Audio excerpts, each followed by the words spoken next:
Hello there, I'm Colonel Failure and this is A-Train 9 version 3. Last time around we got our goods services in operation in one direction where obviously we're running 4 goods trains clockwise around the track, and as you probably just saw from this station here, we're now also running the anti-clockwise version as well. Actually, I might have that the wrong way around, but however you colour it, we've got them working in both directions. And I've paid attention enough that hopefully I'm pretty confident that they're working exactly as intended. So one of the kind of byproducts of this system that's come up is that actually we're chewing through more freight than we're actually producing. Which means that we're running some very unprofitable train services on a regular basis. Now, the easiest solution to this will be to crank up, build another station, build another factory at each of our 2 factory depots, in order to kind of really fuel the growth. And you know what? I think that's exactly what I'm going to do. Factories are one of the easiest things to build because they don't use any materials to be built in the first place. Is this sensible? I think it probably is. All right, let's put a regular. So we've got large factories in at each side at the moment, and I think potentially a small one to go with it will be sufficient to keep everything fully stocked. Yeah, let's not overdo it. Let's go for a small one. And if it comes down to it, what I can do later is I can delete the small ones and put large ones up there. Right. Okay. So where are we? Where's the other one? Here's the other one. And so obviously, because we're running the same number of services out of each station, the same problem is manifesting itself at both. There we go. Okay, good. So those will only kick in during working hours on weekdays, and that's an important thing to kind of factor in. I've got my goods services running on weekdays and on weekends, largely so that they can pick up any kind of leftovers. But you know, now that I'm running a full service here, leftovers are not something that actually happen. But let's have a look. There we go. So yeah, we've actually ended up with a few left over, which means that those factories are going to fill up eventually, beyond what I'm actually shipping out. That's okay. I should still be picking up enough for them to be profitable, and that's really the only thing that matters. So it's going to take, you know, we're going to have to click through a year of, actually through to the end of the calendar year, so that we write off the cost of building those things in the first place. So overall, we're up 300 million this year, stock market, and obviously, you know, materials factories, materials warehouses, those have been affected by the fact that we've actually built some. Power, similarly, I've put up a couple of power plants because we were coming up short. In fact, you know, depending on growth, we're going to need another one again fairly soon. What are we rolling with now? 4,000. So since instituting this particular kind of growth plan, as you can see from this graph here, you know, our numbers in terms of population have shot up, which is fabulous. Great. Okay, so capital's down, railroad profit's rubbish, factory profit rubbish, depot profit, power profit, subsidiary profit good. Hooray for subsidiaries. And obviously at the end of the calendar year, that all gets reset, as well as our taxes being assessed. And, you know, the tax on 300 million is probably going to be, what, 60 million, something like that? Possibly more. I just made that number up. We'll find out at the end of the calendar year.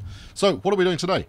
Well, predictably, as we've done already for goods, we're now going to do the same thing for... Oh, it's not working. Logjam. Okay, only there was only one train misaligned there. I was certain I had that fixed. And don't get me wrong, it's not made for too much of a headache. But even so, that's still not what I wanted. Yeah, I need to pay more attention to timing these services correctly, because once I get on to doing passengers, that's absolutely critical. And part of how that's going to be important is in terms of figuring out how long it takes in between services. Interesting. Why did you not move? That is interesting. Because we've got the same problem happened again. Alright, let's see what happens when it hits night time, because they should just blast out of there. Oh no, the same thing's going to happen again, because they're not reaching their destinations fast enough. So normally, would we expect those guys to leave today as well? Interesting. So yeah, a move just like that one, where they both take off. Nope, that seems to have worked. Interesting. That's not right. I'll come back and look at it later. It's not wrecking anything in a super critical fashion just yet, but you know, it would be good to have that working properly. Right, okay, so we've got growth going on at all these towns, so it is time to put passengers into the districts. They're not towns. It is time to put passengers into the mix. Good. You know, it seems a bit cruel not to link this road up, doesn't it?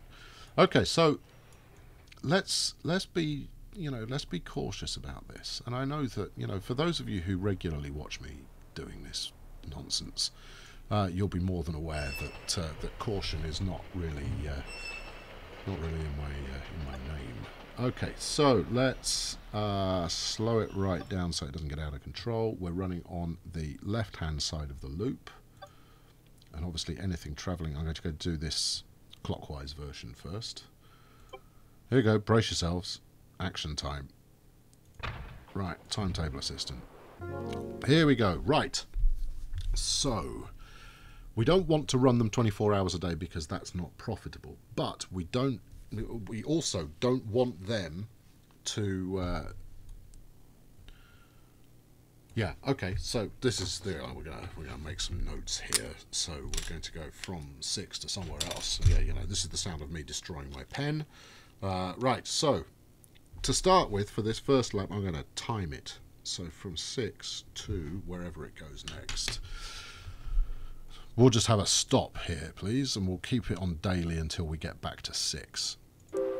Alright, start time of 1540.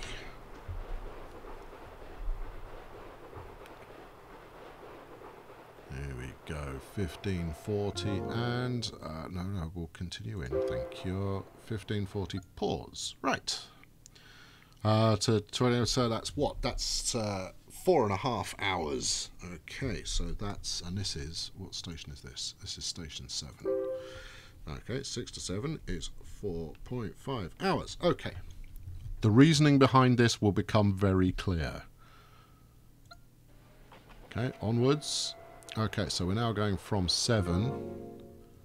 Hold everything. No, you want to stay on the right, please. That's it.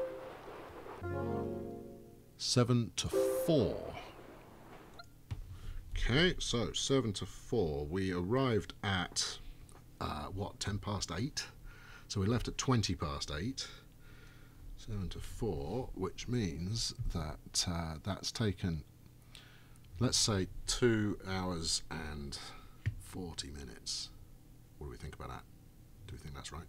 Yeah, 2 hours 40 minutes. 2 hours 40 minutes. Right, okay, onwards. Departure time of, what was that, 10 past 11?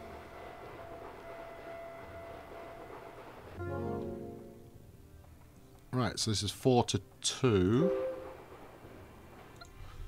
Okay, 4 to 2. Started at 10 past 11. We got in 3 hours and 10 minutes later. Okay. Okay, takeoff of 2:20 to... Alright, no, it's not departed at all. It's a Tuesday morning. What's your dilemma here? You there? Timetable assistant. No. Just stop for 10 minutes, alright? Look, we'll do clever things in a minute. Right, so this is District 2. Start time 7:36 currently. So let's say 750.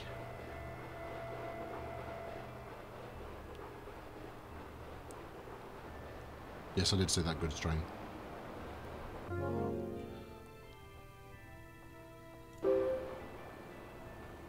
Right, 750. Got in at 12:55. So that's what? That's 5 hours. Okay, so 2 to 1 is 5 hours, pretty much on the money. 5 hours. Okay, right.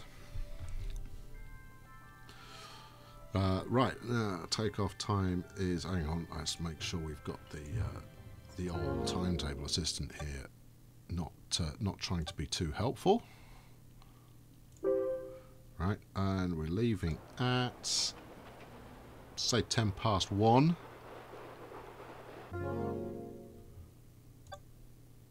Let's set that up now. 10 past 1, got in at, oh, it's trying to reverse.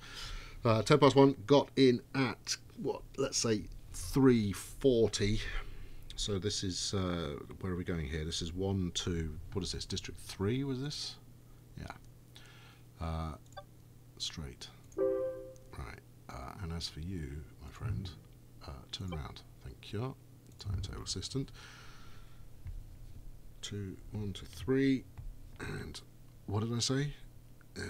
10 to... Oh no, did I miss that? I can't remember how much I said it was. Oh no. Okay, we'll have to do another lap. I have to retime that one. Okay, fine. We'll do that. Yeah, stop for 10 minutes. So this is going from 3, and it left at 4 o'clock.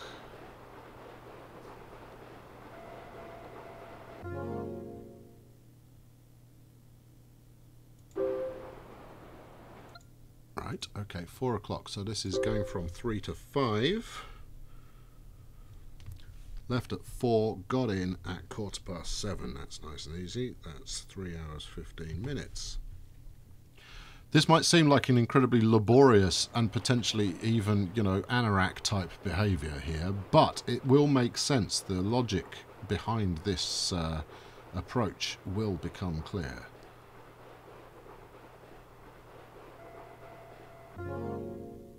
Stop straight, yeah. This is 6, so this is back to our starting point. Okay, right, so this is 526. We got in at 1:32, and again, I did not. Oh no, hold on, I can calculate that back. No, I can't calculate that back. No, it was 4 hours. It took 4 hours to get from 1 to 3, which was 3 hours 15. Yeah, but you don't know what the time was. Okay, make a mental note of the time next time. All right, so we want to get to... Where are we going to here? We want to get to Woking. All right, let's up the tempo a little bit. All right, this time you're trying to think of too many numbers, that's the thing. So, District 1, Woking.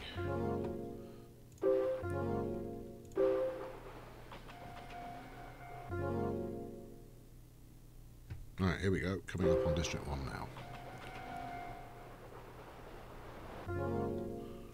Okay, slow it back down again. Continuous.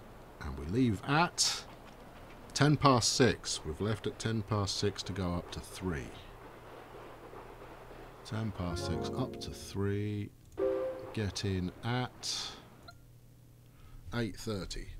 Okay, so 10 past 6 to 8:30. That's quite straightforward. That's 2 hours 20 minutes. Good. And then we need to go from districts 5 to 6.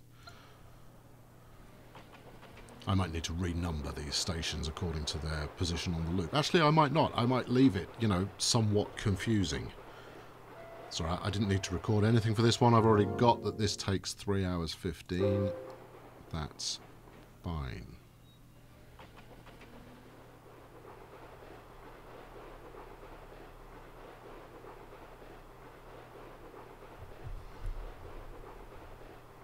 However, what I didn't do there, that was 5 I just left, wasn't it? Yeah, what a complete fool. Alright, I'll just record it going the other way. That would have been possibly something I should have done before. Okay, so here we are in 6. Stop. Close the timetable assistant. Turn it around. Right, go.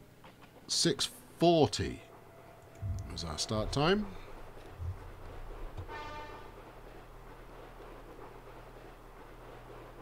$6.40 and no, that's the goods depot there.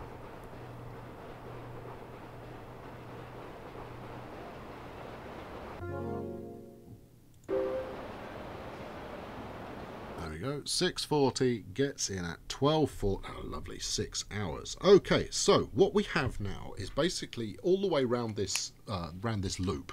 We know how long it takes to get from station to station, which means we know what we can calculate what time each train should leave each station in order to not bump into the next one. Ha ha ha! I don't think that's going to be any difference at all. I mean, the reason for this is at the end of the day, I want every train to stop in the following station. Right? I don't want it to continue into the night and have to queue up behind another train. I want each train to stop in an individual station, and given that there are 7 stations on the route, I want there to be 7 stops.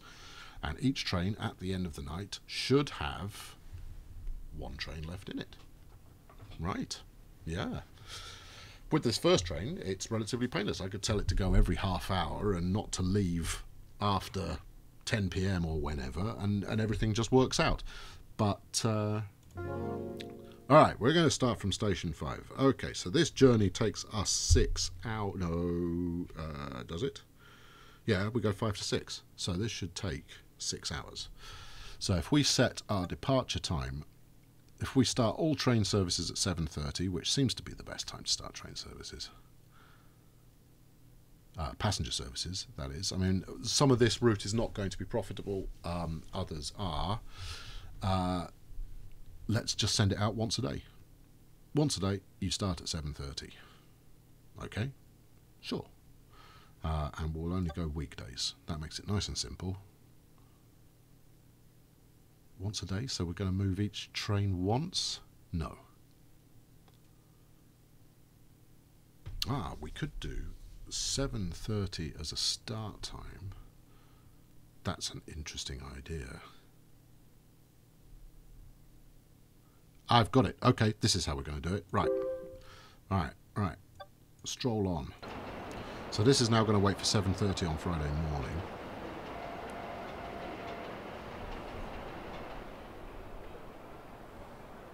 Of course, there's no reason now that I've got freight on its own line for freight to only go at night. But, you know, I kind of like it going at night. That's, you know, that's just nice. Okay, so it started at 7:30. It got in at 1 p.m. So we want a departure time of 2 p.m. This is how we'll do it. Right, I did that previous exercise, actually pretty redundant. 2 p.m, one time only. It's going to be in by 2, isn't it? Yeah, I should think so. Weekdays only. Onwards. Let's see if this works. There we go, 2 p.m. Right, it's coming into the next station here, and this is going to come unstuck when I complete the loop. I can see it already. Okay, we're getting in at 1800-ish, so let's leave at 1930, and this will be its last run for the day. 1930. Okay, weekdays only. Yeah, this isn't going to work. You go straight. Oh, it has got time for another run. Interesting.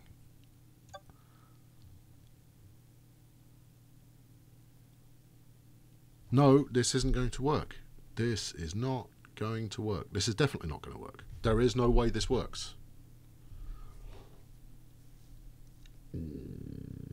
Don't you love it how I don't work things out in advance? Okay, right. So no, I mean, because effectively we could have this leave at 10. So let's go with the old method of 7:30. Let's have things leave every hour. And I want that, no, every hour. Thank you, you had it right, and then you broke it. And the last train we want to leave at, what do we say? Should we say 10:30? 7:30 through to 10:30 with an hour break in between. This isn't going to work either.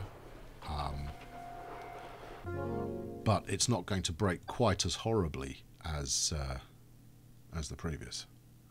10:30, please. There we go. Only on weekdays. Off you go. Really? What does individual departures do?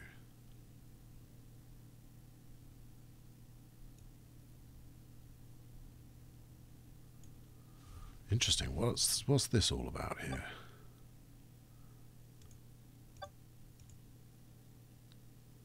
Oh, Okay. Well, I'm gonna see what happens when we do this. Set. No, let's set for 7:30 and see where that gets us. Does that work? Yeah, 7:30. All right. Okay.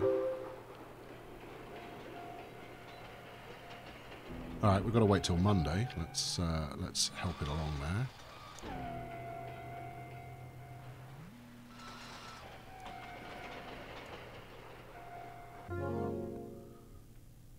Okay, let's swing the camera around here. This is interesting. I don't know what individual departures actually does. I also don't know why it's now 4 AM.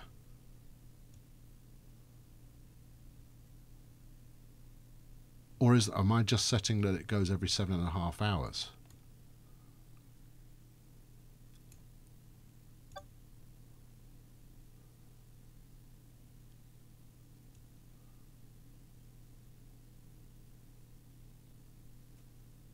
Maybe these are departure times from the station? I don't know. And then for the say let's set 12 as well. What? Oh, okay, right. Okay. So this is more sort of timetabling. This is when it can leave. So no matter what time you turn up, you will leave at the next available departure time, rather than it being a random departure time. All right. So we could go 7:30. We could go 12:30, and we could go. I don't know. What do we do there? That was a 5-hour gap, so we could go 9:30. 7:30 even. 19 is 7. No, you can't count. 7 through till, when did I say? 12:30, that's 5 hours. So another 5 hours is 17:30. You absolute berg. Set. And one more at, I want to clear that one. So if we look it up, where are we? 19:30. Clear that, and then the next one is at 10:30. Set it. Okay, so there are 4 times of day that it can possibly leave, and remaining is obviously the number of these that I can set. I think. Let's try it. So 7:30 is its next departure time from that one. Now we're going to have to do the same thing here. This is not. This is quite work intensive, and I don't know if this is going to do me any more good than the previous method. Especially given that the shortest amount of time in between 2 stations is 2.5 hours. So maybe 2.5 hour intervals between the departure times is the way to roll. Yeah, okay, right, well, let's try that. I mean, the big problem is this is only going to show up if once I've got, all train services rolling. Entertaining. Okay, I'm going to complete the loop on this one, and then in the next episode we'll run it and some friends and see how they get on. So why not tune in then and see how that pans out. Thanks very much. I've been Colonel Failure. Please leave a like, please subscribe, and I'll talk to you soon. Cheerio.